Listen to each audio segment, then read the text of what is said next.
ஈவ்னிங்க்கு மேல பாப்பாங்க 2 பேரும் வெளியில போய் விளையாடணும்னு சொல்லிக்கிட்டே இருந்தாங்களா, சரி ரொம்ப நாள் ஆச்சே அப்டின்ட்டு பார்க்குக்கு தான் கூட்டிட்டு போயிருந்தேன். வீட்லருந்து ஒரு 20 மினிட்ஸ் வந்து நடந்து போற மாரி இருக்கும். போறப்ப நடந்து போயிரலாம், வரப்ப ஹஸ்பண்ட் வந்து பிக்கப் பண்ணிக்கிறேன் சொல்லிட்டு ஒரு 1/2 அன் ஹவர் ஆகும்னு சொன்னாங்களா வேல முடிஞ்சு வர, அதனால. போயிட்டு எப்ப ஃபோன் பண்ணி கேட்டாலும் இன்னும் 1/2 அன் ஹவர், இன்னும் 1/2 அன் ஹவர்ன்னு சொல்லிக்கிட்டே இருந்தாங்களா, 2 பேர் போனாலே 2 பேர வச்சு சமாளிக்க முடியாது. அவ்வளோ சேட்ட பண்ணிக்கிட்டு இருப்பாங்க. 2 பேரும் ஒரு ஒரு சைடு ஏறி விளையாண்டுக்கிட்டு இருந்தாங்களா, யார பார்க்குறதுன்னே தெரியல. ஒரு 8 மணி முடிய பார்த்தேன்.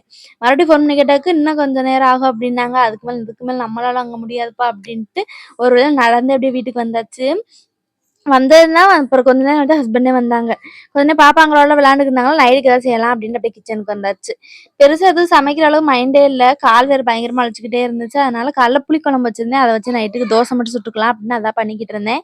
என் ஹஸ்பண்டே எப்பயாவது அந்த கிச்சன்ல எனக்கு ஹெல்ப் பண்ணிக்கிட்டு இருப்பாங்க. இப்பன்னு பார்த்து வந்து டிஸ்டர்ப் பண்ணிக்கிட்டே இருந்தாய்ங்களா, ஃபர்ஸ்ட்டு பாப்பாங்க 2 பேருக்குமே வந்து முட்டை தோசை ஊத்தி குடுத்தோனே அமைதியா உட்காந்து சாப்பிட்டுக்கிட்டு இருந்தாங்க. அதுக்கப்புறம் தான் எங்களுக்கு சுட்டு தந்தேன். ஓகே, பாய். மறக்காம சேனல சப்ஸ்கிரைப் பண்ணிக்கோங்க.